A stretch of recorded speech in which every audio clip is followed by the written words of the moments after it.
Hello everyone and welcome to this video where I will be covering the controls for helicopters in War Thunder.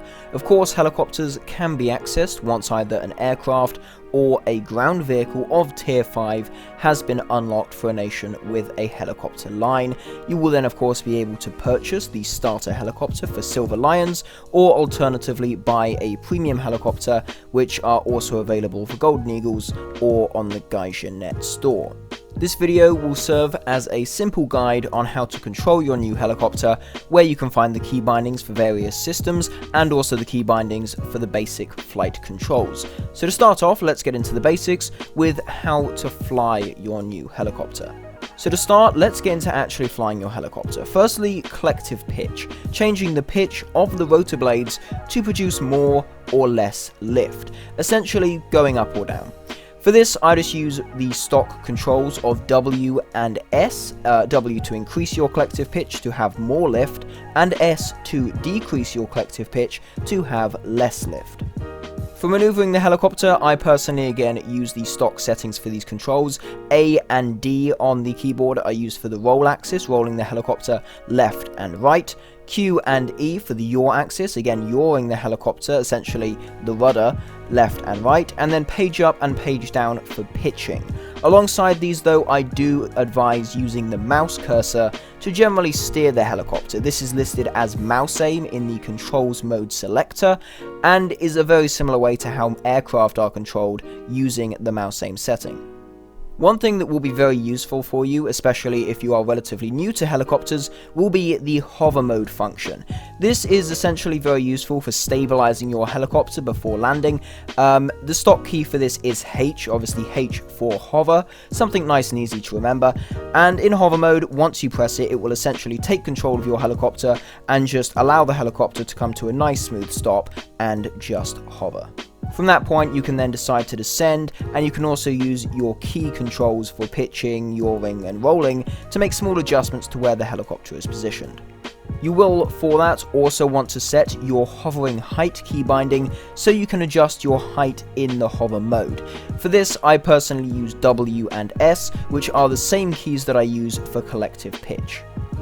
Some helicopters will of course have retractable undercarriage, and for that you will want to bind the toggle gear control, which, I just use the G key for, as again, G for gear, it's another key that is relatively easy to remember.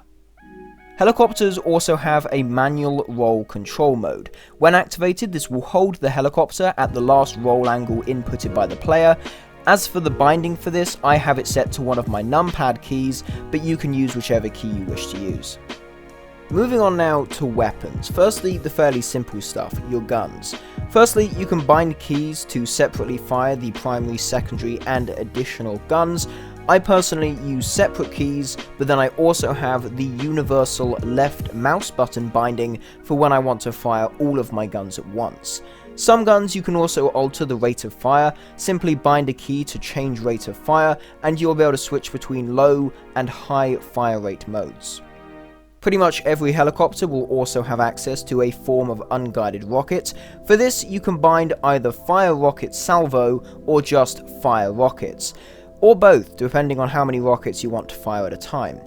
Fire rocket salvo allows you to hold down the fire button, and it will essentially just spam rockets as long as that button is held down, which is best if you want a high chance of doing damage to whatever target you're firing at. The other button on the hand, the standard fire rocket binding, will tend to fire one rocket at a time, which is much better if your helicopter has a very limited amount of rockets and you want to be as efficient as possible with your payload.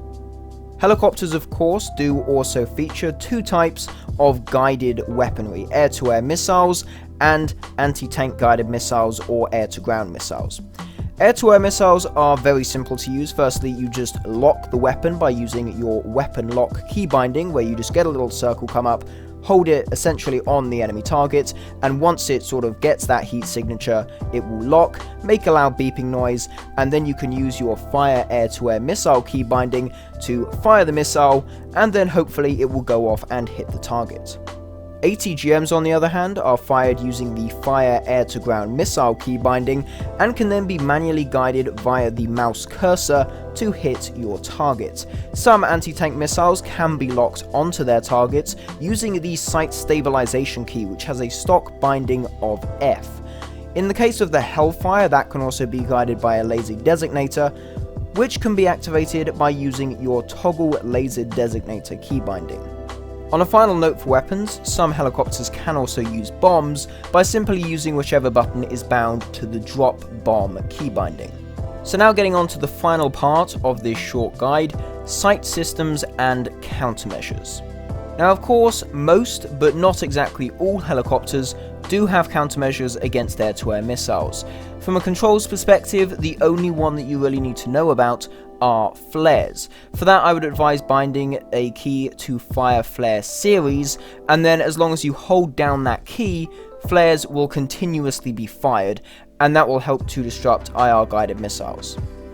Final thing to go over are the sight controls. Firstly, the F key is the stock setting for sight stabilization. The first role of this is, as the name suggests, to stabilize the sight, which makes it much easier for you to accurately guide an anti-tank guided missile onto a target. Second role of this key binding is actually for some ATGMs to lock them onto a target. Essentially, aim the aiming square over the enemy target, press the sight stabilization key, and it should, if the ATGM has the capability, lock onto the target, and that ATGM should then go to that target essentially by itself. Another key binding that is useful for the sight is the switch NVD mode key binding, which will turn on your thermal sight for your sight if your helicopter, of course, has access to one. You can also invert the colors of your thermal sight using the change color scheme of the thermal sight binding, although personally I find inverting the colors tends to be a bit too bright for me. At this point, I've more or less covered all of the controls you will need to know to effectively operate majority of the helis in game. Some of these controls might not be needed on certain helicopters due to lack of certain systems or weapons, but I am sure that you will eventually use all of these controls at some point as you grind through your preferred helicopter line. If you have any additional questions, please be sure to drop a comment and I will be happy to answer. Thanks for watching, and I will see you in the next one.